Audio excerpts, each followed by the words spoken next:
October 12th, 2007, talking to Vane Scott about experiences in the U.S. Navy in World War II. What were you doing before the war started, before you joined the Navy? I was a high school kid, you know. I was a senior in high school in Newcomerstown, Ohio. That's the home of Cy Young, the great baseball pitcher. Woody Hayes, the well-known football coach of Ohio State University. And my hometown was the Delaware Indian Nation capital during the American Revolution.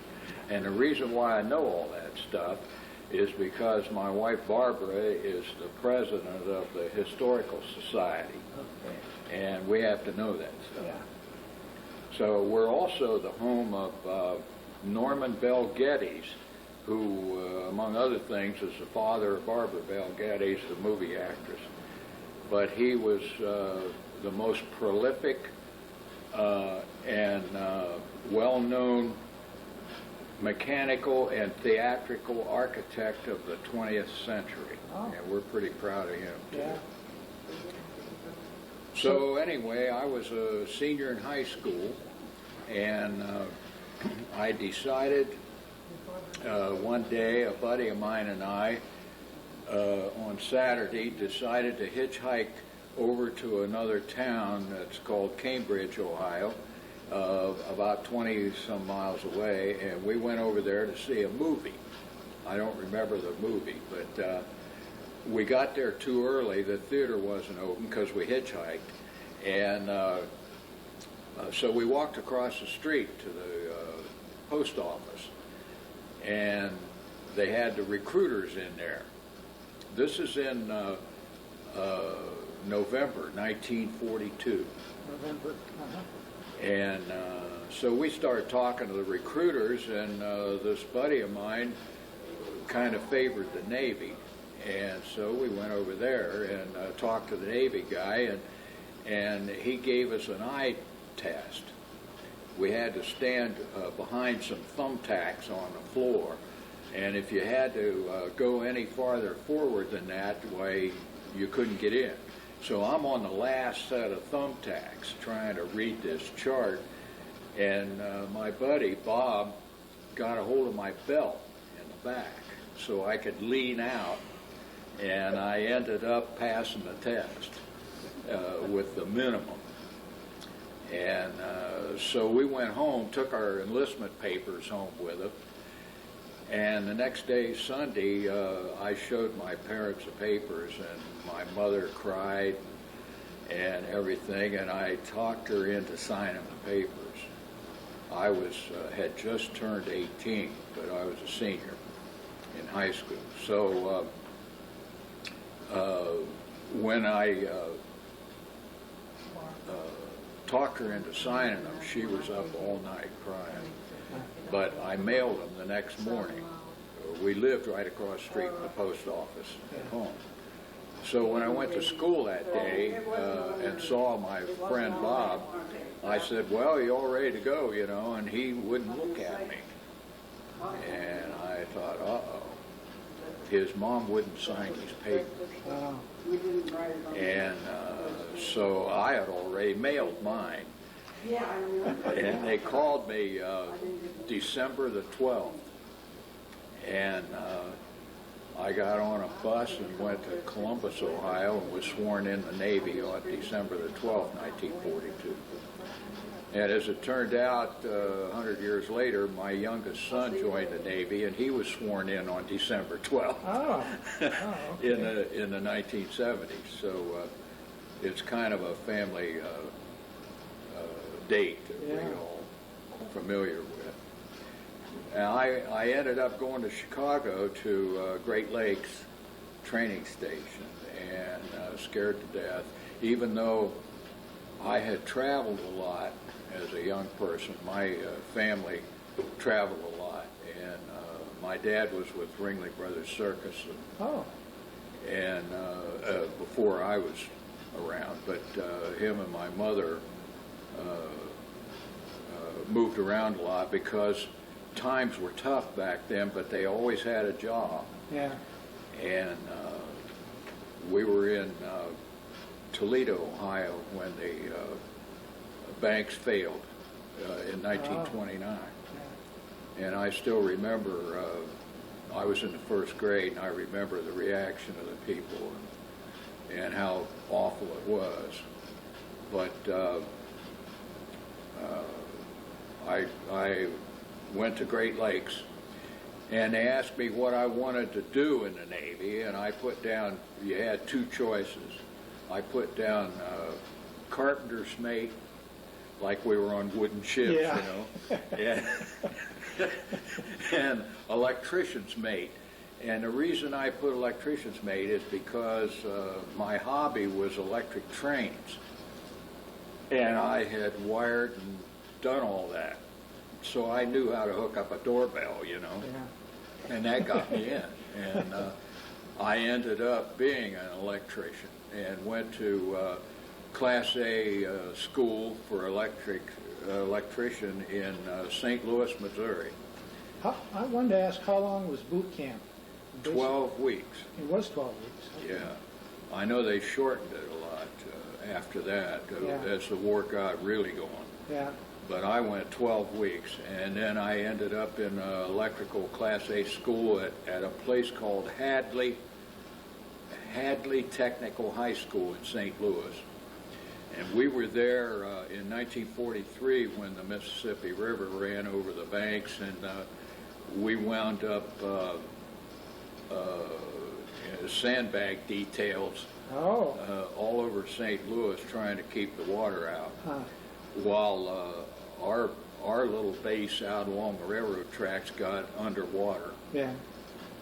When we went back to the base after the sea bag thing, we went back to get our sandbag. We went back to get our stuff, and anybody that had a bottom locker was underwater because it was waist deep in our barracks. So these guys were trying to get their stuff out of the lockers, and fortunately I had an upper locker and an upper bunk. So we got our stuff out, and we had to walk probably a mile to get to the railroad tracks before we were out of the water. And then we walked in to where they had buses, and they took us downtown, and they set up a camp in the middle of St. Louis in a big city park. And we lived in tents there, and you can imagine the shore patrol trying to keep all these sailors in this park under control without them sneaking out and going to bars and you know what sailors do. Yeah. So it was like trying to keep a dozen jackrabbits on a flatbed truck, you know.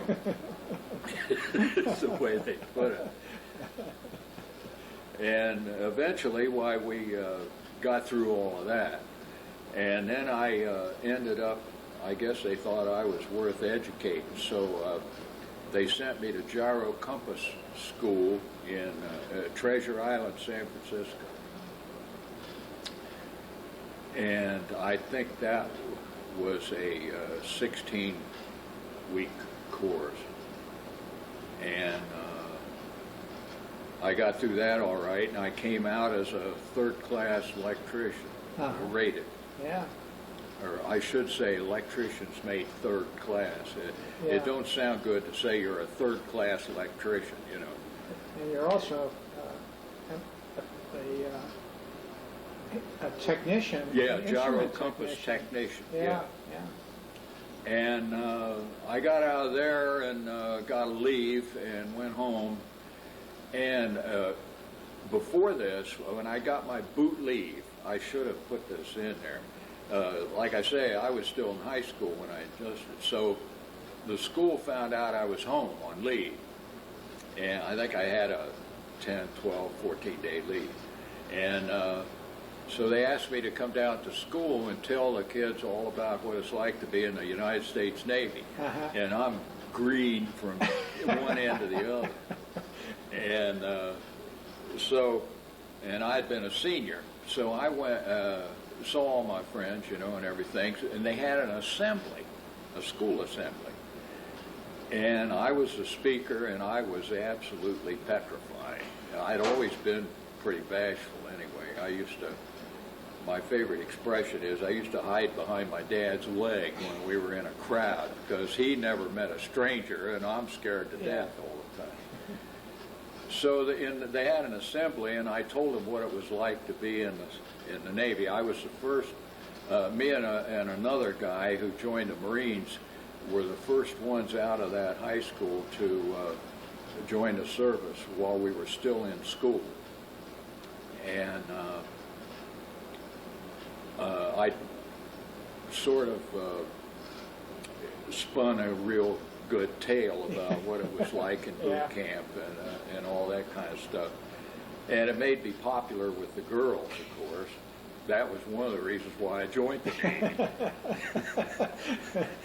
And right before the assembly started, I'm sitting down in the auditorium where the gymnasium was. The stage was our gymnasium, and then they had all these auditorium seats. And I'm sitting down there, and they're having a phys ed class, and a bunch of sophomores and juniors or something were passing a basketball around, and somebody tossed it to me, and I'm in uniform. So I stood up, and they said, take a shot, and I'm at half court. And I just gave it a sling, and it went in. And they just couldn't believe, man, you join the service, you can make a shot like that, And so right away, they wanted me to do it again. And I was smart enough to say, oh, no, I showed you what it's like, you ain't going to take a second shot, So I was pretty popular then, but and then I wound up, like I say, in electrical school and then gyro compass.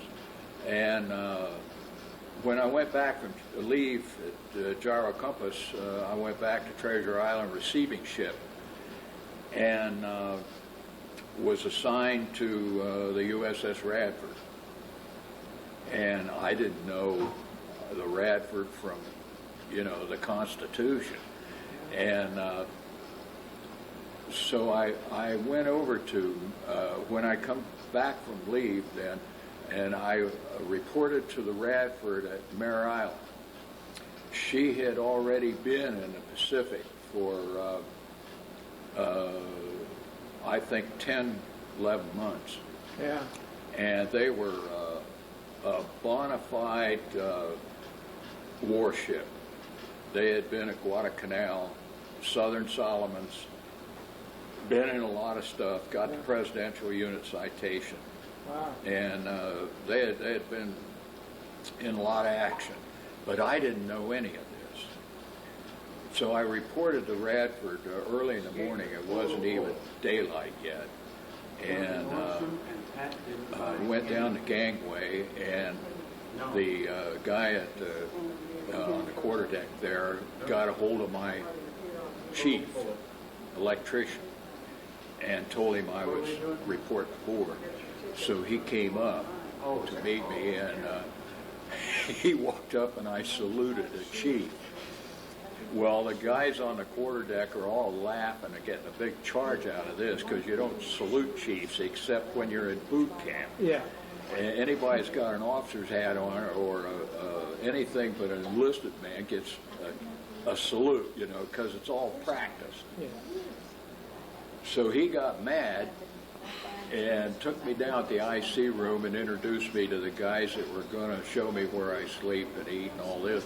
And he says, by the way, Scott, he said, I don't want you to ever salute me again, These guys didn't know I did that until he said it. So they never let him forget that he got saluted. And so I met a really good bunch of guys. They had been through almost, a year of the war. Yeah. And they were salty guys, boy, and they're wearing these ribbons. I was just really proud to be there among them. And we took off then and went back to the war, the ship. We went to Marshall Island. How old were you at that time? I was 19. 19. So we went back to the war, and my first action was the Marshall Island campaign at Eniwetok, Kwajalein, Roy, Majuro, made all those landings. And I remember my first one. The captain came on the PA system and the night before, and he said, "Man," he says, "we're going to make a landing in the morning before daylight." He said, "You're going to have reveille at 4 o'clock in the morning." He said, "I want you to eat a good breakfast and get yourself prepared, because we're going to make the landing right before daylight." And he told us, which I can't recall now, but they knew from intelligence about how many Japanese troops there were on these islands, and they're nothing but a little thing out there in the middle of the Pacific with palm trees on them, you know, and a little bit of sand around. Not much to them, but he said, "We're going to lay in bombardments, including battleships, are going to be bombing this island into the ground, so that when our troops land, why, they'll won't have much resistance." Well, we had breakfast, and I have a diary that I wrote all this in. You weren't supposed to have a diary, but we all did. Yeah. And I wrote in there how worried I was, and why do I have to be here? And then I realized that somebody had to be there. And this time it was me, and so I told my girlfriend at the time that I hope we get through this all right. My first landing, you know. So we started the bombardment, and it was incredible. My GQ station was searchlights at night, so I was up there because it wasn't daylight yet, and I could see everything, and they just blew that island to pieces. I don't think there was a palm tree standing. And when our troops landed, the Army, the Japanese came out of the ground like termites. And what happened was that they had covered all their, where they dug in, they had covered all that with palm tree logs, and they're just like sponges. And our shells would bounce right off them. It was incredible how smart they were compared to us. So the bombardment was all a waste of time, really. Yeah. But they did take the islands, and one right after the other. I think the first one we hit was Majuro. But after that, then we secured and went on. Our next action was Truk, T-R-U-K. That was the Japanese, I find out later, the Japanese Pearl Harbor. And we went in there, and there I had my first air attack.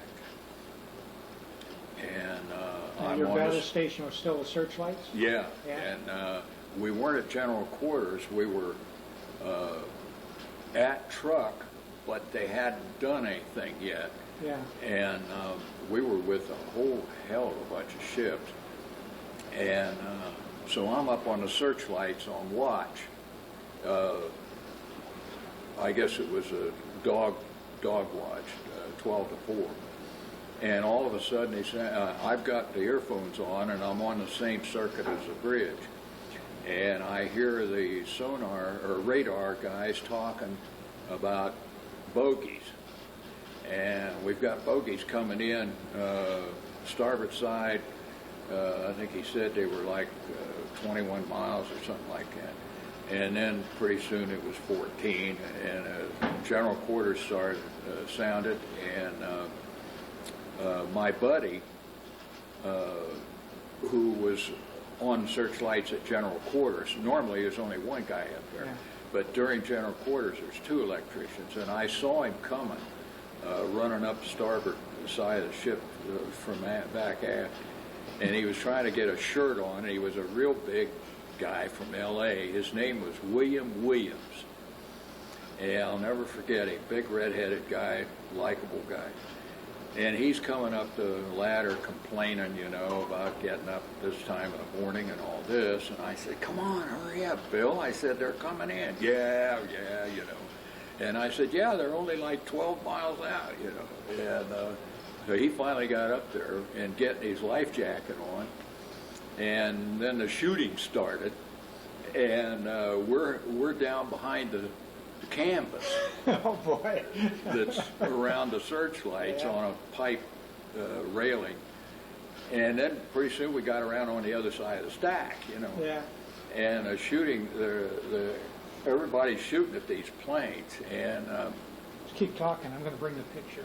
so I thought, you know, gee whiz, this canvas ain't going to stop those 50 caliber machine gun bullets. And I told him that even the stack wouldn't stop them. So finally, I think those planes all got shot down. I don't think we shot any down, but we did see one hit the water. And then we found out where we were and what it was, you know. So a lot of times you didn't find out what kind of a pickle you were in until afterwards. And but we made it. I put that there so you could show me exactly where searchlights were. Yeah, well, in here they're on the after stack.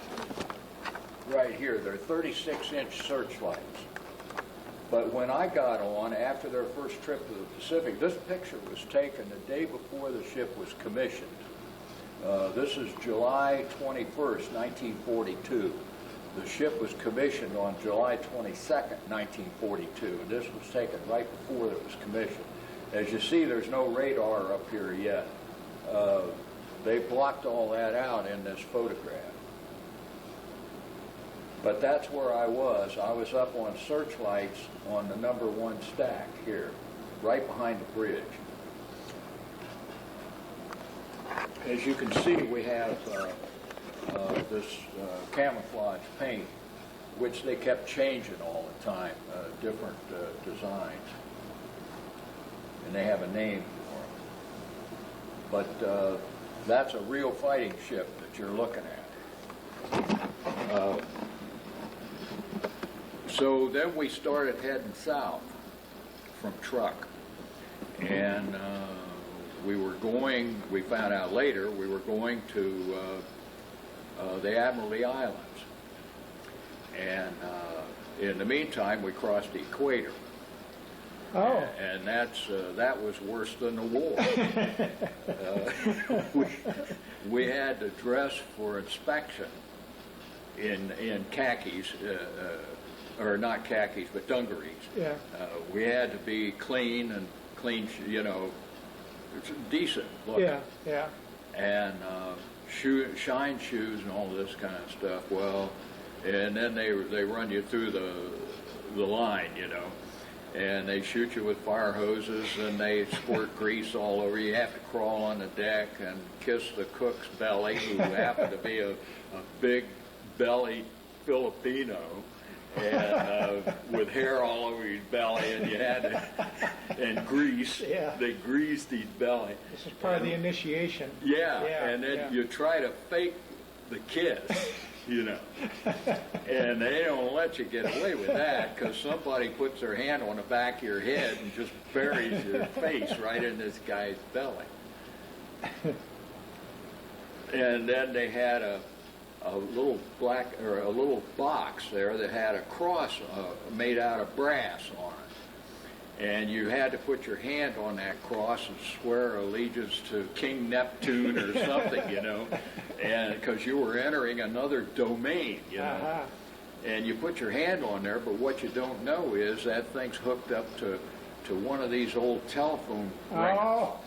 It's got like 40,000 volts in it, you know. There's no amps, but it's all volts, and it'll knock you on your butt. Of course, when we're soaking wet with salt water, and you put your hand on that cross, and it'll knock you halfway across the deck. And then the last thing they do is put you in like a barber's chair, and they've got a grease gun and that's full of grease that's got chopped cabbage and who knows what all in it, and they squirt that in your mouth. Uh-huh. And then they have a barber there that does a clip job on you that ruins any kind of a hairdo you ever had.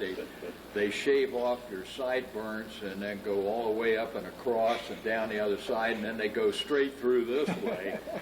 And so all you got 4 gobs of whatever hair you had left, and you're a mess. But I thought I was going to get out of it because I was on watch in the after engine room on the main board. And I'm hearing all this flam banging around, up on the deck because we're underway. Yeah. And I'm thinking, man, they don't know where I am, I'm on watch. Pretty soon here comes 2 guys that I knew, and they were old salts, Yeah. and hey, Scotty, he says, you ready, And I said, what do you mean? I'm on watch. I can't go up there. And he's, well, yeah, you can. He says, because I'm going to stand your watch. And they escorted me up on the deck, and that's when I had to crawl through this line of, they had like a canvas tunnel you crawled through. It was all greasy and everything. And they're shooting it with saltwater hoses. And then you had to run a gauntlet. And they beat the crap out of you with I guess you'd call them shillelaghs. Somebody said they were invented over in Ireland, which is a long canvas tube full of stuff real hard, full of rags. Yeah. And then they soak them in salt water, and that's what they hit you with. Ah. And they don't break your skin, but they make you wish you were dead, And it's all in good fun. It's tough, really tough for a young guy to do that because you've never been in that situation before, and these guys are screaming at you and just got you to the point that you're ready to jump over the side. You don't know how long it's going to last. No, or what's ahead of you. Yes. And you just ruined your clothes, Oh, yeah. So, anyhow, what was over, why you take a shower and you meet your buddies afterwards because you're now a shellback. Uh-huh. Before you were a pollywog. Right. And you're a shellback and you're as good as they are now. You're one of them. Yeah. And what this does, which a lot of people don't understand, I guess the Marines, the Commandant made the Marines stop engaging in that because they said that it was demeaning. Well, it's not demeaning. What it does is bond you to that crew that you would go into hell with those guys because now you're one of them. Yeah. And you're an equal. And there's nothing more important in war than bonding because you will protect your buddies. Yeah. So we got through it, and I was really proud, but I shaved my head bald. Yeah. And I didn't like the shape of my head when I saw it. Most people don't know what their head looks like, bald. Yeah. So I made a pact with myself that I would never have short hair again. Okay. And as you can see, Yeah. in fact, I went through the 50s as a greaser with what they called a duck's ass or a duck's tail with the part in the back. Sure. That was me. Oh, yeah. Yeah. Well, anyway, we got through that, and we ended up down in the Admiralty Islands and replenished, and then we went to war again in the Southern Solomons, and did a number of had a number of actions in there, and after we got through that. Well, while we were going through all that, one of the places we stopped and I'm sure if anybody ever sees this and we're down there, they would know something about Florida Island, because it's the most beautiful place I've ever seen. And here we were in the middle of a war, pulled into a place called Florida Island that I'll never forget. The water was really deep in there, tied up to palm trees because it dropped off that fast. But you could look down over the side of the ship and see the bottom, and it was like looking into a swimming pool. Had a white sand bottom, you could see the fish, the whole thing. And it was really impressionable to me, or impressioning to me. Then we went back into war. Our next action was Hollandia, New Guinea. We made the landing at, I think they called it Humboldt Bay at Hollandia, New Guinea. Well, we got up in the morning and I never saw so many ships. And we went in ahead of the rest of them. We were right behind the minesweepers. And the captain gave us orders not to be exposed on the land side of the ship because of snipers. We were going in close. Because those islands, some of them dropped off to 20 fathoms, you know. And so we could get in there pretty good. And so we're doing a lot of bombarding up in the jungles and ahead of the landing craft that were eventually come in. So we did all that, and then they, LSTs, I guess they were, it's the first time I ever saw rockets.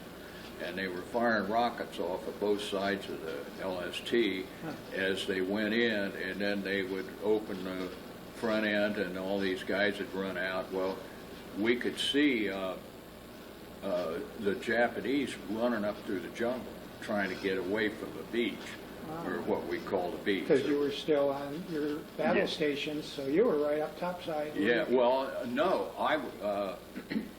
yeah, I was, because it was almost dark when we pulled in there. Yeah. And then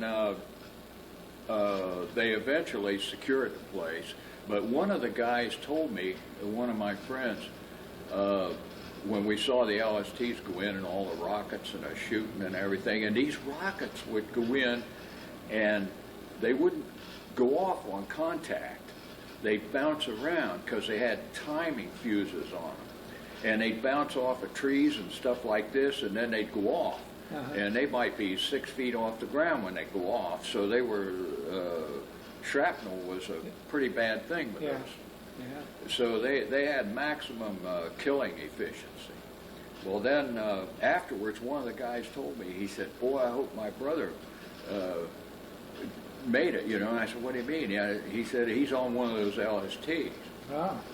And that wasn't the last time I heard a story like that. So it turned out that he was okay. But then we went from Hollandia on west to, see, what was the name of the, Cape Sansifor. And we made at least 3 or 4 more landings out in western New Guinea. And there was a lot of resistance at some of them. Numfor was one of them. And I know that's the first place I saw paratroopers. And a lot of those guys got shot jumping out of those planes and as paratroopers. They were too high. Yeah. And then some of them jumped too low. Yeah. It was a bad time for paratroopers. But it turned out to be successful, but we paid a price. Then on one of the trips out there, our leader of this little task force was an Australian cruiser, and then plus our destroyers. We were called Desron 21, which is Destroyer Squadron 21, and also called Cactus Squadron was our code name. Well, they had a contact with a Japanese naval force, and we started after them. and it turned dark, and we're chasing these guys, and we eventually left that cruiser in the dark. The Radford and the Fletcher were out front, and we had that thing cranked up, and I'm on the searchlights, and it's like riding a surfboard, the way we were going. And I had the phones on, and I could hear the bridge calling, more turns, and I heard the guys in the engine room say, but Captain, we've got wrenches on the valves now, you know.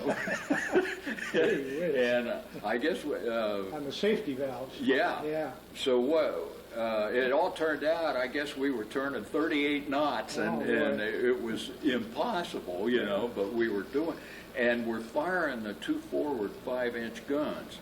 Well, they're firing back at us, and they were just at the horizon. And I could see the gun flashes, but I could hear these 6-inch guns going over us, projectiles. And they go, you know, over the top of us. And somebody said, torpedoes in the water, you know, and here comes a fish. Yeah. And of course we're going at them, so we ain't got much of a target. And they're going on both sides of it. Well, that cruiser's long gone. Yeah. And the Fletcher's just off our starboard beam, probably 150 yards. And we kept chasing them, and I guess we went over 100 miles, and we saw a big explosion on the horizon, but nobody knows what we got or if one of them blew up from some other reason, but we weren't even sure how many of them there were. But it was a squadron of some kind, about like we were, probably a cruiser and 3 or 4 destroyers. But it was just 2 cans doing this chasing. Yeah. Yeah. And yeah, we had outrun everybody. Yeah. And so we turned around and broke off the chase, went back. Well, in the meantime, we had done damage to a bearing, shaft bearing, and so they were going to get that repaired. And then we got the word that 12 guys on the ship were eligible to go back stateside, that our time was up for 30-day leave. You got a 30-day leave once a year, supposedly. And I had been in the Navy long enough and hadn't had a 30-day leave. So there were 12 of us. Well, I think 4 or 5 of us were electricians. They had too many second-class electricians. I was still third, but I was taking my test for second. Well, it turned out we had one too many guys eligible that could have gone. So we said, well, let's draw cards. High card goes home. Man, I was never lucky at cards. I didn't even play cards. And so somebody come up with a deck of cards, and we're all standing there, and the electricians, and we all drew cards. High card goes home. I drew a 10 of hearts. I thought, man, there's a lot of face cards in there.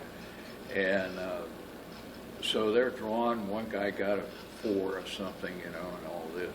And so it turned out I had high card. Oh, my. And my buddy, who also wanted to go, he drew a 4 of spades. And I had the 10 of hearts, and I went home.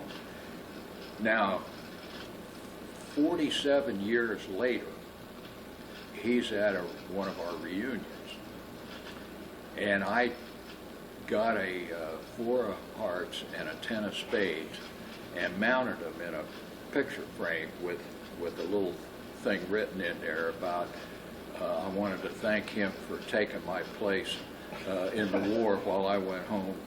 And but I said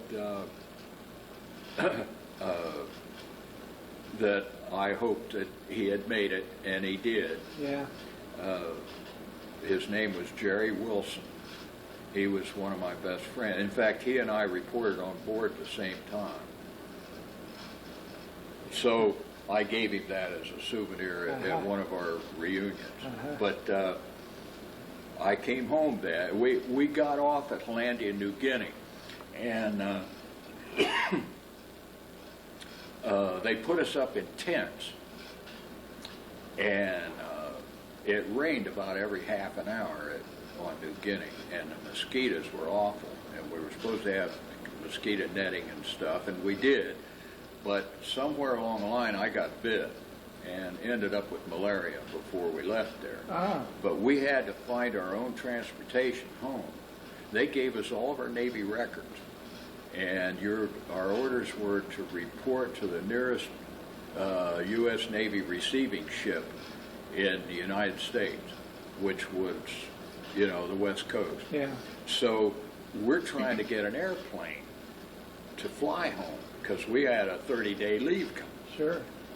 And so we checked all around, and all the airplanes were full, and we couldn't get anywhere with airplanes.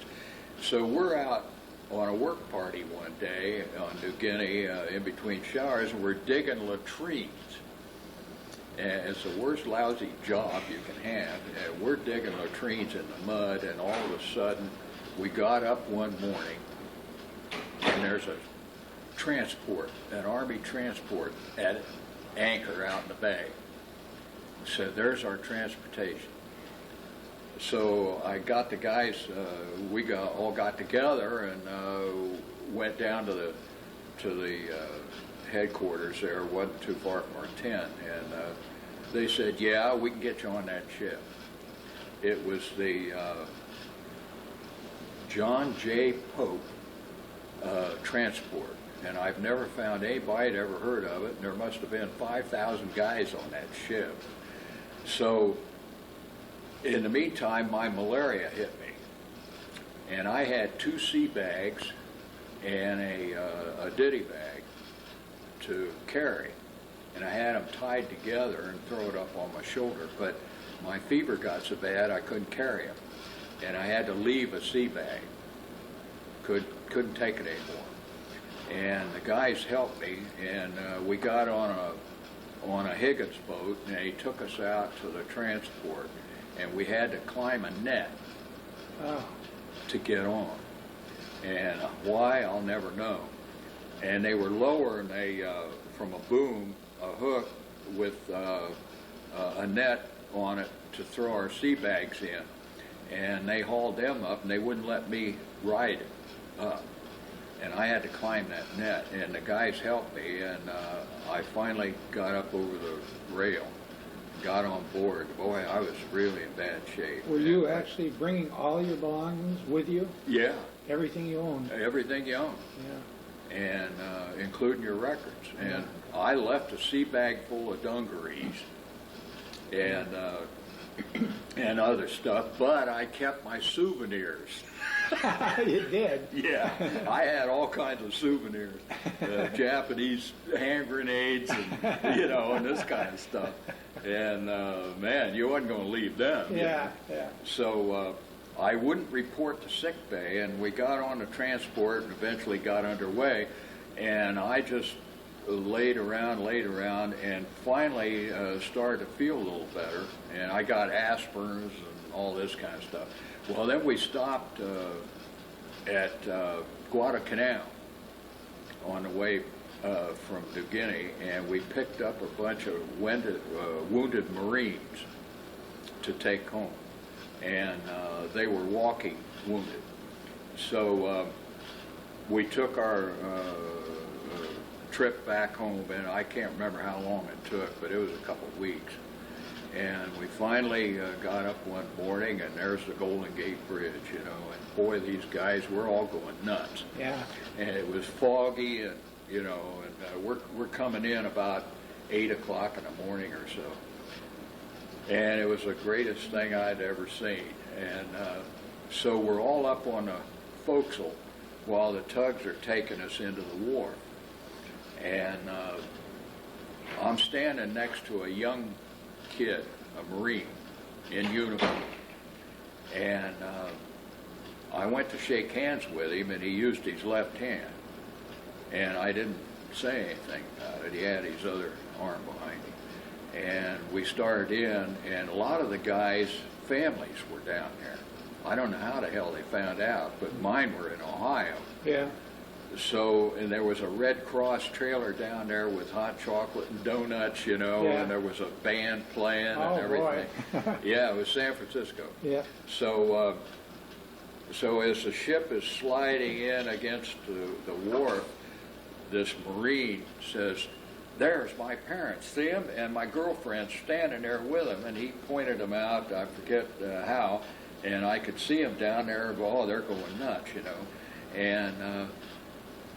And he said, I can't wait to get down there, but I'm scared." And I said, "Why?" He says, "Because I didn't tell him I lost my right hand." And I remembered that when I got out, because they tried to talk me into filing for disability for malaria, and I wouldn't do it because of that young Marine going home with one hand. Yeah. And I didn't think I rated, and still don't, a pension. It would only been like 5 or 10%, but I just wouldn't do it. So anyhow, we landed there, and I ended up getting on a train, and I had 30-day leave plus 15 days traveling time. Man, that was like a lifetime, you know. Sure. And came home, and I was going to get married, and my girlfriend and I split when I was home. She threw an ice cream cone at me, and because she saw me talking to a redhead, and nothing there, but Right. so You probably changed too. yeah. After my leave, the family all went down to the railroad station with me, which was walking distance. It was about 2 blocks to the railroad station. And there was another sailor home who was a good friend of mine. And so we're all down at the station on the dock, and the families and everything, and we're shaking hands and kissing and hugging and all this and getting on the train. And we rode all the way back to San Francisco together, me and the sailor. Well, to make a long story short, he went to one ship and I went to another, and I found out later he was killed and never came home. I really felt bad because we had rode all that way together. But I went back, ended up receiving ship on Treasure Island again, new construction. So they sent me to San Pedro, down at L.A. area. What month and year was this, do you think? This was 1944. 1944, okay. It was in September of 44, and So now you were 20 years old, or? yeah, Uh-huh. yeah, 21. Well, I turned 21 in November. Okay. So I ended up down in San Pedro, and new construction. They assigned me to the battleship Missouri Wow. as plank owner. Uh-huh. And I saw that posted one day. They posted them up on boards, you know, and you had to go over there every day and see if your name was on anything. Yeah. And I was on the Missouri, and I went over to the desk and pounded around. I said, "I can't serve on the Missouri. I'm a destroyer sailor." And they'd laugh, you know, and I said, "I'm serious. I ain't no good for a battleship. I want a destroyer." And after about 3 or 4 times, I said, "Okay," I said, where's the guy in charge, you know?" And they sent this guy over. And I said, "In front of witnesses here, I'm volunteering to go to the Pacific on the first destroyer out of here." I was that nuts. Yeah. And so what they do, well, we can't do that right now, but we'll assign you to an APA. I didn't even know what an APA was, you know. It turned out to be an attack transport. So they assigned me to the APA 88, which was being built in Portland, Oregon. And so in the meantime, I had liberty all the time. I had to report in, I think it was Sundays, I had to report in, and I worked in the mess hall getting donuts and coffee ready for guys, and my boss in the mess hall there was Pat. His first name was Pat, and he was Lou Costello's brother, Pat. He was a Navy guy in uniform, probably weighed 280 pounds. I don't know how in the hell he ever got in the Navy, but he was a big, heavy-set guy, bigger than his brother Lou, and he was taller. But we worked for him, and he was always doing his brother, you know, drove us crazy. He didn't even do it right.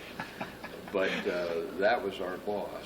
So I started getting liberty all the time, and I hung out in Hollywood because my mom and dad knew some people from vaudeville days that were out there, and I stayed at their house a lot of times on weekends. And one of Dad's Ringling Brothers' friends, and started hanging out at the Hollywood Canteen. And I was in there one night, and I met Roddy McDowell, high school kid. He was like 16, 17 years old. He was 2 or 3 years younger than me. Yeah. He's sitting at a table in the back corner, the bands are playing, and everybody's dancing and having a big time, and I was still bashful. And so I told him I always wanted to be a big band singer, you know, and he said, well, come on, we'll go up there and I'll get you to sing a song, you know. And I was chicken, man. And he finally got me up there, and I sung a song, and the song was Sweet Lorraine. And I sung the first chorus. It went behind the curtain and upchucked.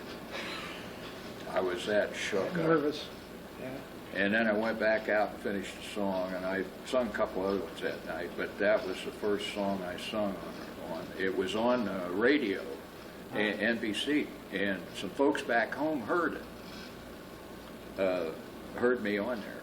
And so when my wife and I, eventually I got married, and our daughter, we named her Lorraine because of that song. Yeah. So after that was all over, I went to sea on the APA 88. The USS Presidio was named after a county in Texas. It was the last APA that Kaiser built in the Portland shipyards. We called it the USS Salvage because we had to steal half the stuff that was on it. It was the last ship of the line. And we called it the double 8 ball, too. How big a ship was this? Same size as a destroyer, about okay. 300 feet long, 320, but it had electric propulsion. And I was trained while I was there. I went to electric propulsion school, and I was a throttleman on the APA in the engine room. And but by then, I was an old salt. Oh, yeah, sure. And we had a lot of green guys because that's when the draft started for the Navy and the Marines, of all places. And we had some draft guys, and man, they were lowlife, you know. And they were old guys, you know, they were 30-something. Oh, no. And one of the new electricians was like 32 years old, and we treated him like a grandfather, you know. And he didn't want to be there, but he was an electrician. And but I was one of the. I had been at sea longer than anybody on that ship, but the captain. Wow. And he was an old merchant marine skipper. So I made 12 crossings of the Pacific on that ship, and we were taking mail and supplies and new troops to the Western Pacific, and then we would bring back mail and relieved troops to the States, and I made 12 round trips on that ship, and then Did you go to different places every time when you got? yeah, but it was mostly down the Philippines. Oh, okay. I was on that ship when the war ended, Oh, and we went into Yokosuka. now when the war ended, where exactly were you? We were 300 miles off the coast of Japan when they dropped the bombs, and we were in the 7th Fleet, and we're going to land 767,000 troops on the island of Kyushu Kyushu. Uh-huh. Wow. if those bombs hadn't ended the war. 300 miles, you were very close. Yeah. Yeah. We were in the ground swells, actually. Yeah. And we were passing off mail to the 3rd Fleet on one side of the ship and taking on fuel on the other side in between 2 fleet tankers. Yeah. And scary yeah. time. So when they dropped the bombs, the captain told us over the PA system, the first one, it was I don't know, early afternoon, I think, and he said, now hear this, we just received word that the United States Armed Forces has dropped an atomic bomb on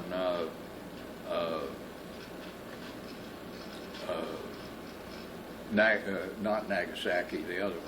Hiroshima. Hiroshima. Yeah. Well, he called it Hiroshima. Hiroshima. Dropped a bomb, and we're waiting on the Japanese to surrender. Well, we're all jumping up and down, and then when they dropped the second one, we're still underway with the 3rd Fleet and the 7th Fleet combined, and he announced a second bomb at Nagasaki, and then I don't know whether it was a day later or 2 days later, he announced the Japanese were capitulating. Oh, boy. He says, gentlemen, the war is over. And we went nuts. And I'm sitting on a railing, a handrail on the edge of the ship with my feet on the center one. And the ocean's down here, and I thought, why am I sitting here? I could fall off of this damn thing. And before that, you kind of lived reckless. Yeah. I got the hell off of there, and well, to make a long story short, we ended up home, and I got out in the last day of March, 1946. They expected a lot of casualties if you had to land in Japan. 10,000 an hour for over a month. Yeah. It would have been unacceptable. Yeah. If we hadn't done that. A lot of people will make us the bad guys, for doing that, killing all those innocent people and everything. And there's some kind of a crazy story about, well, the only reason they dropped the second one was to see what the damage would be to a city that size.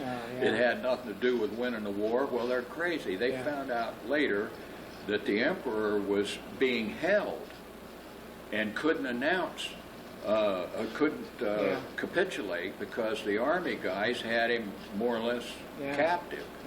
Well, he made a recording, and they got it out of there somehow and got it played on national radio in Japan, and that was the first time they'd ever heard an emperor's voice in like 2,000 years or so. Yeah.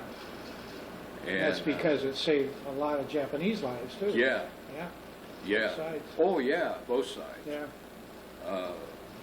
But a lot of people don't want to believe that. Yeah. They just think we shouldn't have done it. Like today, we don't fight to win. Mm-hmm. And so the war ended, and I got home the end of March of 1946, 1946. And let's see, I was engaged 3 times before I met my wife.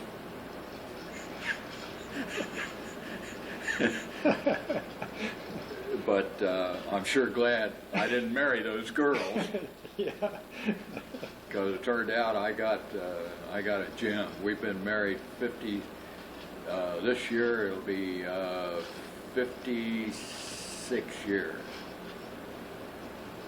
and I wouldn't trade her for a freight car full of Paris Hiltons. Now, after the war ended, you came back to Ohio. What'd you do then? My dad, as I said, had been with a circus, and they were in vaudeville and burlesque and all that stuff when I was a kid. So he knew a little bit about everything. And he had some red, white, and blue bunting. And the town 14 miles from us, Coshocton, Ohio, was going to have a little celebration because there was a train coming in with some of the veterans on it from World War II. Yeah. And the American Legion called my dad and wanted to know if he'd come down and decorate the American Legion Hall, the building, with bunting to welcome these guys home. Well, he went down there, and then it turned out the town wanted him to do the streets when they found out what he was doing. So he bought some more red, white, and blue bunting and decorated the corners of the town before the train got there. And so that was before I got home. Then Excuse me. Go ahead. when I got home, I asked my mother, "Where's my dad at?" You know, and she said, "Well, he's over in this other town decorating a VFW hall for the end of World War II. There's some guys coming home up there." So I got in the car and went up there in uniform, and he was just finishing up decorating this VFW hall. And he said, "You want to help me load the ladders and stuff?" And I said, "Yeah." So we did all that and rode and followed each other home. And then we talked about, you know, what am I going to do? Well, he wanted me to go in business with him because he was getting phone calls from all around to do this. So I started to work the next day and put on work dungarees and went to work putting up decorations for the victory celebrations all around Ohio there. And eventually it got, when the victory celebrations petered out, why we started doing county fairs and centennials and sesquicentennials of little towns, and we kept getting bigger and bigger. We were called Vane Scott and Sons back then. I had a kid brother, but we changed the name to Great Scott Displays, and we ended up doing the Ohio State Fair and counties and celebrations all over Ohio. Well, then ended up getting married in 1951, and so we started doing other things, and I wanted to build parade floats. So Dad got us a job decorating Marietta, Ohio for a Hollywood motion picture premiere called Battle Hymn with Rock Hudson, Dan Duryea, and a bunch of other ones. Well, my dad got sick then right before we did the job, and he couldn't do anything. He stayed in a hotel all the time and looked out the window. But my wife and I went down there and the crew, and we decorated the whole city for a Hollywood motion picture premiere. Wound up meeting all the movie stars, partying with them. They had the Glenn Miller Orchestra, even though Glenn was dead, but they had the orchestra there. And we stayed up half the night with them people partying at the local nightclub called Murphy's.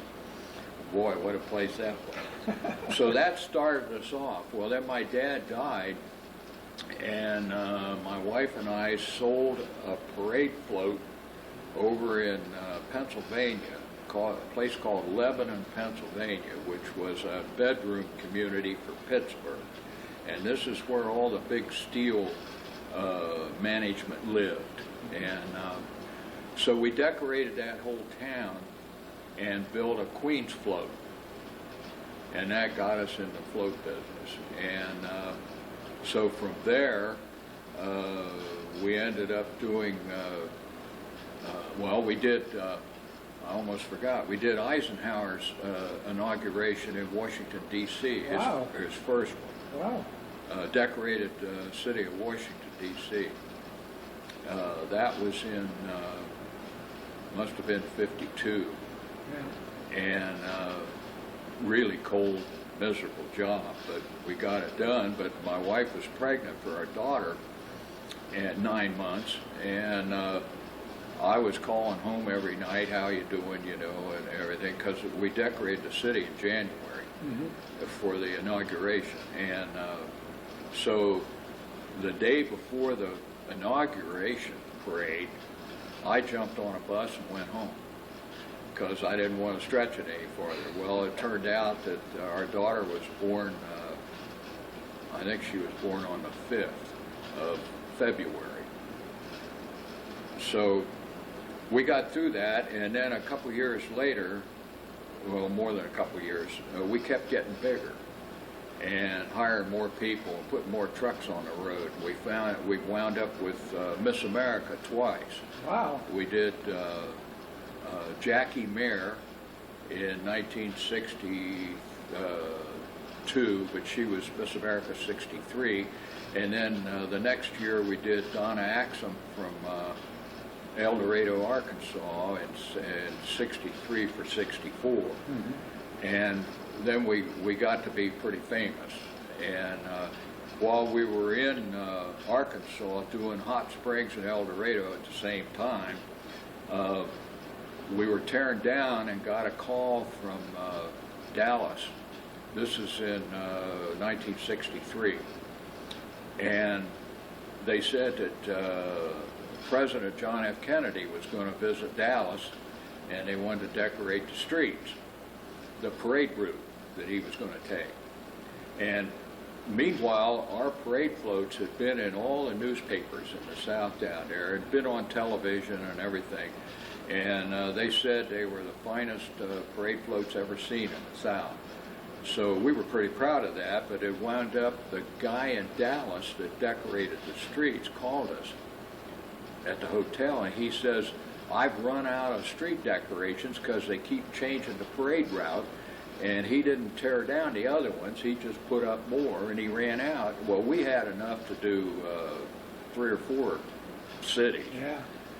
So we said, okay, we'll come to Dallas, because we were on our way to Phoenix, Arizona from El Dorado. Mm-hmm. And so we drove across Texas, and when we got there, I called him, and I said, where do you want us? Because we had a whole crew with us, the semis, the whole thing. Oh. And he said, well, I give up. They changed it again. He says, I ain't going to put any more flags up. So we went on to Phoenix. And meanwhile, our youngest son got chicken pox. And we couldn't take him out of the car into a restaurant, and Barbara we didn't want to leave him. So we'd bring food out to the car. And we went across Texas with the boy with chicken pox. And he finally got over him. But when we were going to actually Chandler, Arizona. We had a winter quarters there. We pulled up in front of the place, a convoy, and a semi-driver come running up to the station wagon. It was November '63. He said, have you got the car radio on? We said, no. He said, President Kennedy's been shot in Dallas. So we ran to the house. Well, we grabbed we had television because the house was empty, and we grabbed a television set, a bunch of groceries and clothing and bedding and stuff, turned on the TV set, and wound up sitting there for 3 days. Yeah. And So that's where we were when Kennedy was shot. As the years went by, we did the Pro Football Hall of Fame, we did the National JC conventions, the sesquicentennials and centennial all over the United States, coast to coast. And we were the largest traveling parade, float, and decorating company in North America for about 10 years. Wow. Then one winter, we're sitting at home in Newcomerstown, snow on the ground, and we get a phone call. This guy with the John B. Rogers Producing Company calls. He said, "What are you guys doing?" We said, "We're sitting here looking out the window at 6 inches of snow." And I said, "What are you doing?" He said, "I'm sitting here in the office with my feet up on the desk, the front door's open, and a nice breeze out there is blowing the palm trees back and forth." And I said, "Where are you?" He said, "I'm in Chandler, Arizona. They're having a celebration." And in the meantime, we had sold our place down there. So we're sitting around home waiting on John Glenn to go around the world, because we had the contract to decorate his hometown when he got back. And they wanted us to decorate it before they shot him up. And I said, "Well, what if he don't come home? You're going to be sitting here with a decorated town, you know." So I talked him into waiting until he'd come back and got debriefed and everything. Then he'd come home and have a parade, you know. So we had a trailer all packed, ready to go. John Glenn comes home, you know. And that's when we got this phone call. So here we are in a dilemma. Do we want to go to Arizona where it's warm, or sit around here for a week and not know whether Glenn's even going to make it or not, let alone get off the ground, because they kept delaying it. You know? So finally it was a go. So I called another decorator that my dad knew that just did small towns around Ohio, and I called him and asked him if he'd do the John Glenn homecoming in New Concord, Ohio. "Yeah," he said, "I ain't doing anything." So I gave him everything that we had that was custom, welcoming John Glenn home, and we went to Arizona. But after all that, we're sitting home again one winter, and a guy calls, and he's from Texas. He says, "Hey, we really like what we heard and saw about your parade floats down in Arkansas." He said, "Would you come down here and do the Cotton Bowl parade for us?" Oh. And I looked at Barb, and she looked at me, and I said, "I don't know about you, but I can't build another parade float. I've had it up to here." And she said, "Well, me too. I just don't want to travel like that anymore." So we turned it down, sold all of the equipment. What we couldn't sell, we burned, and got out of the parade float business, and we're sitting there, well, now what are we going to do? This was in 1968, and I'm thinking 1968, 8 years down the road is the U.S. bicentennial of 1976. I said, that's going to be a big year for flags. Why don't we start a company and make the flag of the United States? We've got 8 years, 6, 7 years to get organized, get our equipment, learn how to do it, and get into business and get into the U.S. bicentennial. And then when it's over, get established good enough so when it's over, we can stay in the business. So that's what we did. And I went to Knoxville, Tennessee, and bought 6 old sewing machines that we needed. I took a flag with me, and I showed them to these guys, and I said, now, what do I need to make this? So they said, well, you need 1 of these, 2 of those, 4 of them, and, and you need these attachments, and this kind of thread, and all this kind of stuff. So we put it all together in a trailer and brought it home and started a flag factory. We hired 2 ladies, and her and I, and we put this thing together. We had 2 ladies, 6 old beat-up sewing machines in 1968. And by 1976, we were, or 1970, no, let's see, we lasted a year. We lasted a year, and we were still building parade floats, but we were down to just a couple for the Pro Football Hall of Fame. We built all the parade floats for the Pro Football Hall of Fame, won all the trophies, and then we got down to where we only would take 1 parade float, and it won too. Huh? So the flag company started, and we went busted. We could sell more flags than we could afford to make. So we closed the company and went to a place called Buckeye Lake in Ohio. It was an amusement park. And my dad knew the manager of the park. And so we went down there, and he hired us because they'd just been bought by a consortium that was going to make a new Disney World out of it, because Disney had just started. We thought about going down to Disney and didn't.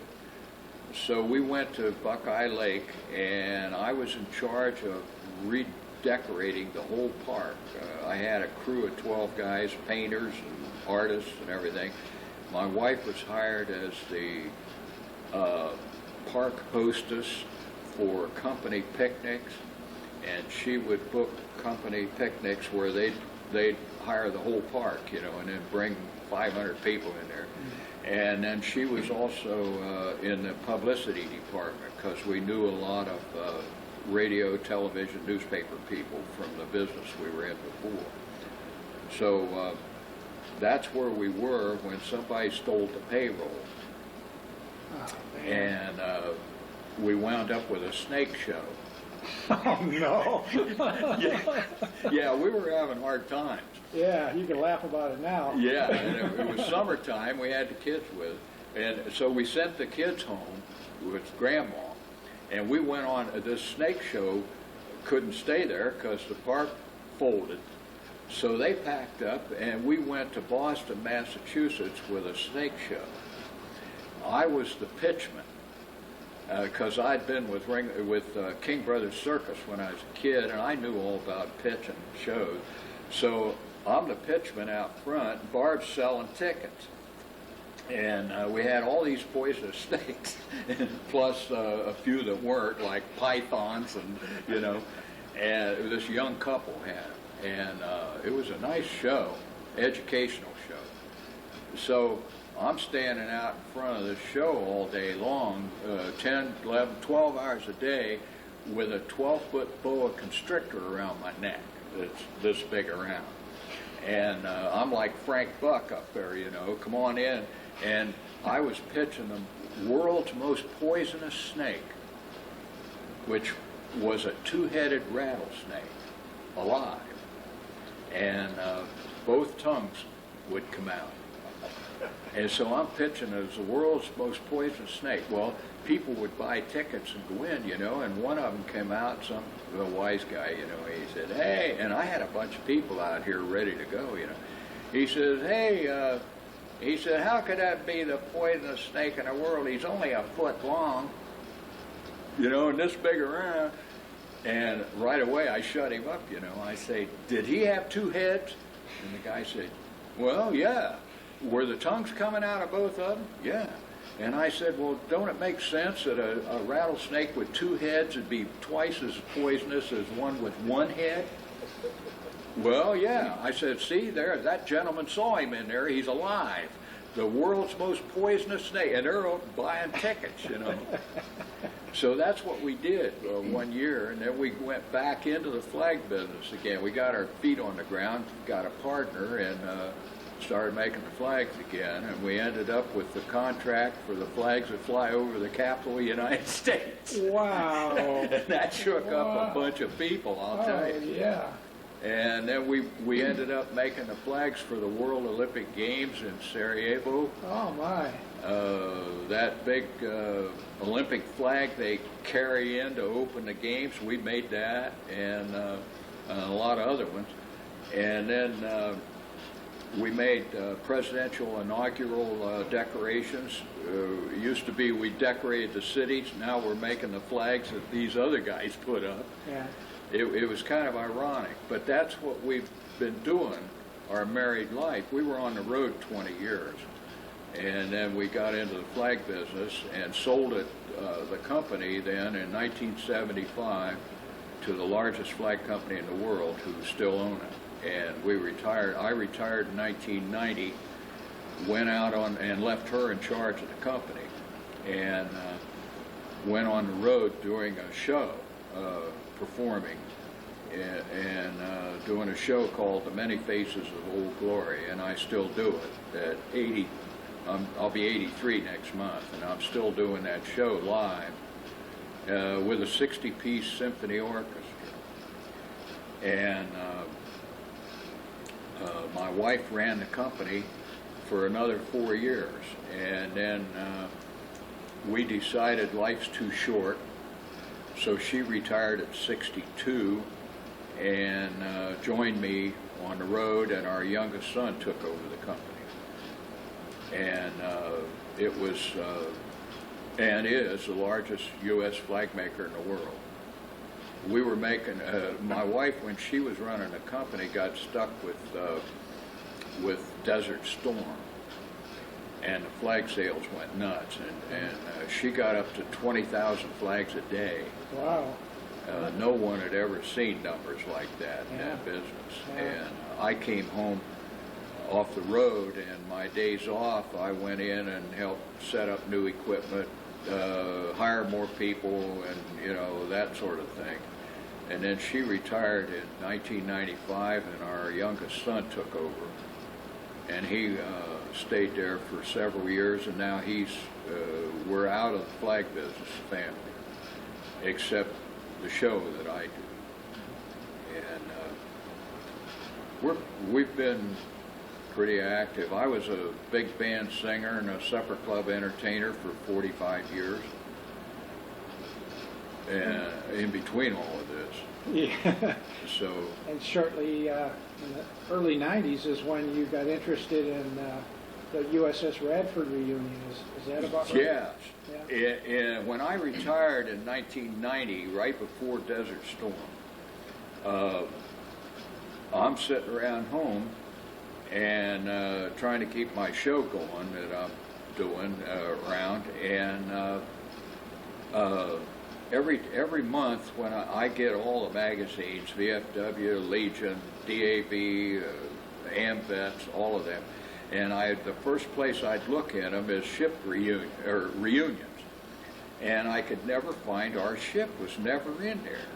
Year after year after year, all of the ships we operated with were in there. The Fletcher, the Nicholas, the Lavalette, the Jenkins, the O'Bannon. They were all having reunions, and nobody ever mentioned the Radford.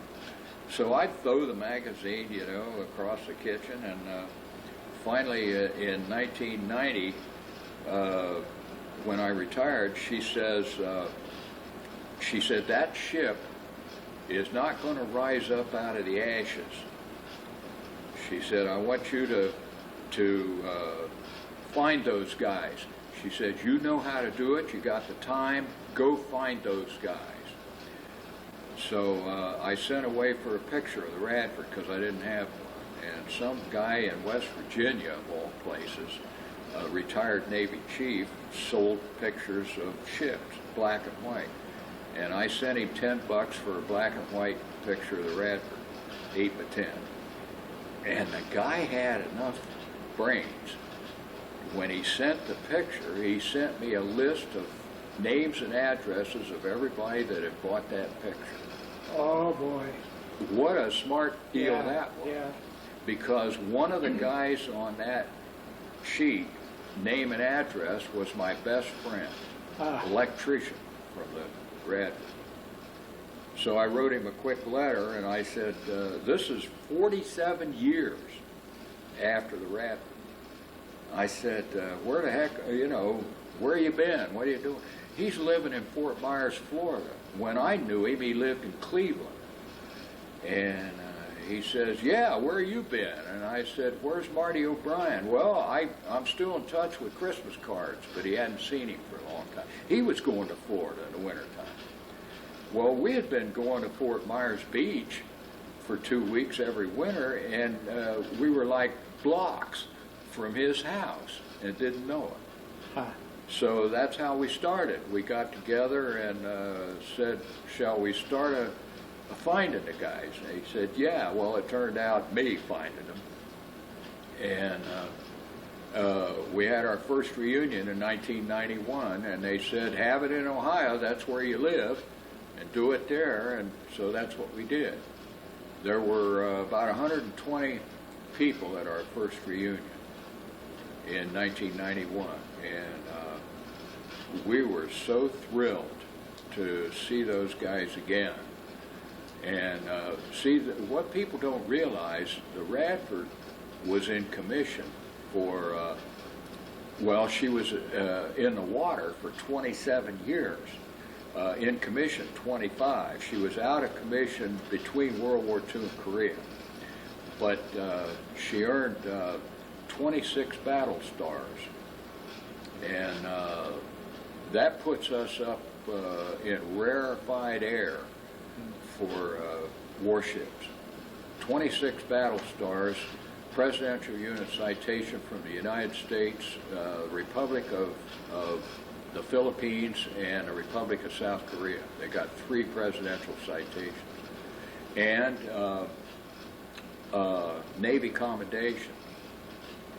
So it's a well awarded battle savvy warships that's been there and done that. Yeah. Shot down 8 Japanese Betty bombers. Sunk, there's an argument whether it was 2 or 3 submarines, and the short bombardments were so numerous they didn't even count them. Your second reunion was successful too, huh? In Chicago. Yeah.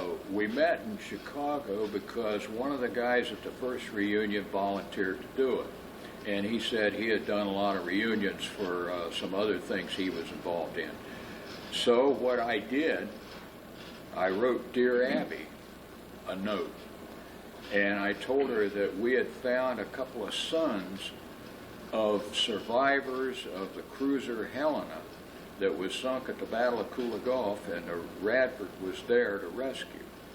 And we knew that some of those survivors named their sons after our ship, Radford. So I asked her if she would help us find those sons. Well, she called me one night, Abigail Van Buren, and we talked for about a half an hour. My kids about had a hemorrhage when they found out who it was. And I told her what we were trying to do, and she says, if I did this all the times I get asked, I'd have nothing but a military column. And she says, I can't do that. I've only done one other military column, and I think it was for the 101st Airborne. And she said, you're the second one, and you're going to be the last. So she says, I'm going to help you find those guys. Oh, great. And she got all the information and put us in her column and my name and phone number, And man, I had people coming out of the woodwork because they found out the Radford was highly decorated, and done all this. So I got phone calls from people named Radford, their last name. I don't know if I'm any relation, but can I come to the reunion? Because my name's Radford too. And we had a heck of a time. But we had it at the old Allerton Hotel in Chicago, right downtown. And the Wrigley Company gave us their, what do you call it, on top of the hotel, their whole suites up there as a hospitality room. And the vice president of the company came to our reunion. and so did dear Abby and her daughter Jeannie. Oh, boy. And we had quite a reunion. Yeah. Unfortunately, dear Abby's on her way out with Alzheimer's, Yeah. but Jeannie is still in there pitching. Yeah. And this is a reunion today in Norfolk, Virginia, which is, how many is that now? Here at the reunion, Yeah, I think there's close to 90. yeah. No, I meant how many reunions? This the 18th? Oh, this is the 16th, I believe. 16th, oh, okay. Yeah, other ships have been having them for 25, 30 years, you know. Right on there. 16 years. Yeah, 16 years. We've been doing it. And I'm still the national president. They elected me president. And You built a museum for yeah, Radford. we started having guys saying, "Hey, I've got this souvenir, that souvenir. Can I send it to you?" You know. Well, we wound up with a back bedroom full of stuff, and we were worried about it because if we ever had a fire, it'd be all gone. And so we suggested a museum because my wife's the president of the Historical Society at home, so we were involved in that kind of stuff. So we had a building down in Radford, Virginia. We were going to put it down there because our namesake family, Radford, Virginia, was named after that family. So they promised us the old brick mansion that was built by one of the Radford family. She was the wife of a Civil War general. So as one thing led to another, it turned out that I called them and asked them if we could come down there and establish a museum. Well, the Chamber of Commerce went nuts because they had just formed a historical society for the first time and had no room, nowhere to put it. Well, they wound up with this mansion. Well, they said, we'll put you in there. So I said, okay. So by the time we got our stuff down there, it went from the mansion to you can have the second floor. And then it went from the second floor, we've got other people that want to go in there, we'll put you in the basement. So we wound up in the basement of the mansion, and only it was 2 rooms, small rooms. Well, we filled them all the way up, and they wouldn't give up any more space. And we had a car dealership in my hometown, Newcomerstown, an empty building on a corner right downtown, come up for auction. And I called my vice president in Colorado Springs and told him what was going on. He says, well, we got to have a place. Go buy that building. And I said, wait a minute. He said, what do they want for it? I said, they're asking $70,000 or $75,000, but they ain't going to get it. And he said, we've got to buy that building because I live a half a block from it. He said, let's buy that building, put the museum in there, and then you'll be right there. And not thinking 20 years down the road. So I said, yeah, but the money. He said, I'll authorize you to spend up to $70,000, go buy that building. And this guy's well heeled. So I went to the auction, but I took my son with me to make the bids. So they didn't know I had anything to do with it. Well, we wound up getting it for I think it was 60,000, maybe 65, I forget. And so the guy wired the money to the bank, and here we got a place.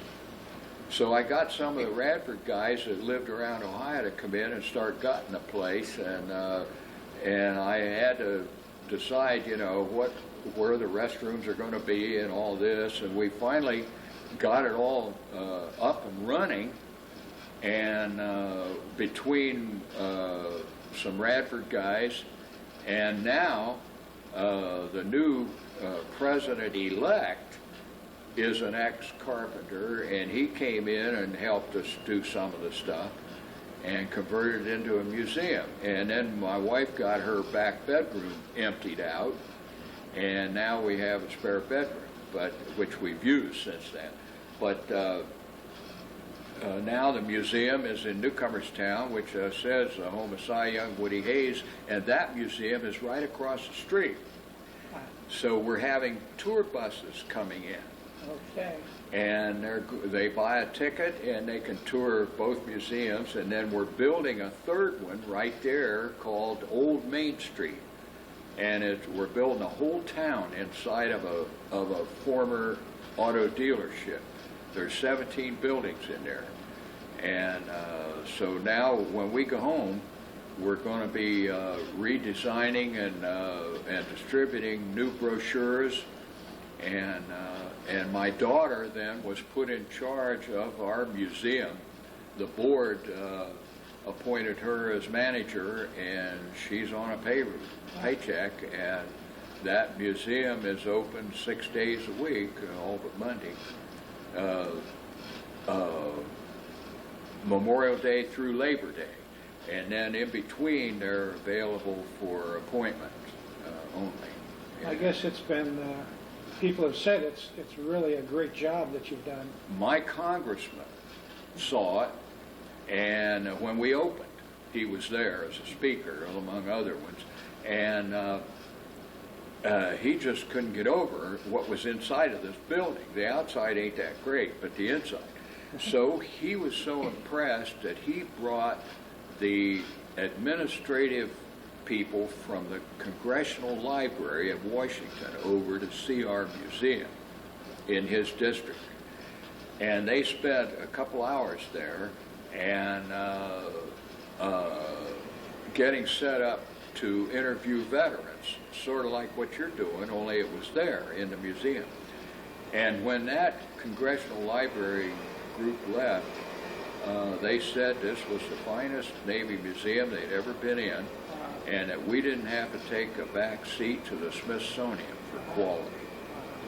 And that's what everybody says when they go there. I don't think so, but they do, and that's what's important. Did you think when you first started to find the USS Radford veterans it was going to take up this much of your life? No, in fact, they've become my life, and I have a life, that I have to keep track of, and my career has really suffered because of it. Yeah. And because I perform all over the United States, my next job out of here is in Washington, downtown Washington, D.C. And then I go from there to Nashville, and I mean, it's just, all over. I played Branson and Myrtle Beach, Pigeon Forge. We've had an exciting life. Yeah. I don't know whether I could stand to do it again. I'd like, unless you have something on that note, I'd like to go back to two stories you told earlier and get the details. One was one time the Radford had a skipper with this red hair. Yeah, my skipper was the second commander of the ship, and I can't remember his name. I've got it in the museum.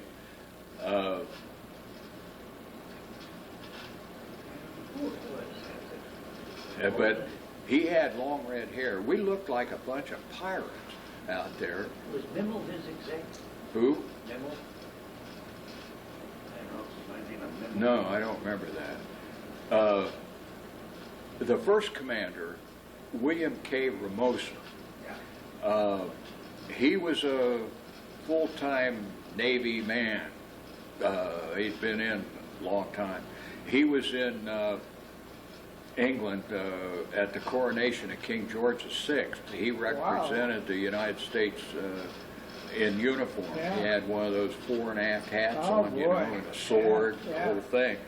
We've got all that in the museum. And he was a highly respected commander, and when he took the Radford to sea, there's a guy sitting right over here that was with him. They ended up in the Pacific. They were going to go to the campaign of North Africa, and they struck on an underwater barge and damaged screws and reduction gears and everything else, and had to go back into port and delayed them. And by the delay, then they wound up going to the Pacific. But they had already seen some action in the Atlantic. They rescued a troop ship that was on fire off the coast of Halifax, Newfoundland. It was called the Wakefield. And they couldn't put the fire out, so they towed him into where the fire boats were in Halifax. But there's a guy here that can tell you that story. But that's where it all started. And they ended up going through the Panama Canal and went into war from there. And picked up more new guys down in New Caledonia, all green. There was only less than a quarter of the crew had ever even been on a ship. And they ended up being one of the most decorated destroyers in naval history. And I'm sure proud to have served on that ship. You described this, probably the second captain having this red hair, and how he would show up in on the Oh right. yeah, general quarters. He'd have a Thompson submachine gun on his back and a Colt 45 on his hip, wearing khaki shorts and a short sleeve khaki shirt, being in the Pacific, and had a red beard. And whenever these fleet tankers would come out for replenishment, they'd all be clean shaven and, you know, haircuts, and they're making $400 a month, and we're making 70, you know. And we didn't like those guys, and because they were getting all the money. And they'd pull up alongside, and we looked like a bunch of pirates with long hair and beards like this, you know, and run around in ragged-ass dungarees and the shirts, sleeves cut off, and, you know, wearing them like vests. Wear a pair of moccasins. Oh my. So they could always tell how long you'd been at sea by the beards and that sort of stuff, you know. So, yeah, it turned out he wasn't too much of a captain, no. He was gone pretty soon. Oh. The last captain during World War II, there were 4 of them. The last captain, his name was Maxwell, or I mean Mansfield, I think. Mansfield, and Captain Mansfield, and he had the ship when they hit the mine in between Bataan and Corregidor, going into the Philippines, and killed 3 men and wounded 6, I think. But they found out later he was only like 26, 28 years old. Ah. And he was one of the youngest guys on the ship, and he was the commander, and they didn't know it until we started the reunions. I'll be darned. And he came to our reunions. He was a real likable guy. The other story I wanted to repeat, if you would, is about that New Zealand ship. Yeah, the Leander, Her Majesty's ship, New Zealand Leander. It was a cruiser. Those guys had been on that ship since 1930s, right when the war began, World War II. In New Zealand, or I guess the British Navy is the same, when they got assigned to a ship, they spent their whole Navy career on that ship. So these guys were all older than us. Now, I wasn't there when this happened, but after the Helena was sunk at the Battle of Kula Gulf, the replacement for the Helena was the ship Leander, a cruiser from New Zealand, the only one they had. And she got torpedoed again in the second Battle of Kula Gulf, but it didn't sink. They lost their power, and so the Radford was ordered to get in there and protect that ship and get them out of here, is the way the story went. So the Radford escorted that ship back to Auckland, New Zealand for repairs, and the Radford became an icon in New Zealand for saving their boys and bringing them home. And the crew couldn't spend any money in New Zealand. It was wine, women, and song, and everything was free, you know. Even the guys on the Leander got them all drunk. And the stories I've heard about it. 11 o'clock rum call. Yeah, rum. 11 a.m., huh? So, in what year was it? About 4 years ago, we made a contact in New Zealand, or I did, on a computer. A guy was an artist for a company in New Zealand called the RADFORD Company. No relation to us. And they were putting up a website, and he wanted to see what it looked like, so he punched in RADFORD in the computer, and our website came up. And he said, hey, are you guys any relation, you know, and started all this, and one thing led to another, and we became friends, emailing back and forth, learning about each other's lives and everything, and his wife was in television for New Zealand One TV. She was in news, and so we became friends, and then he got me hooked up with the Leander group, reunion group.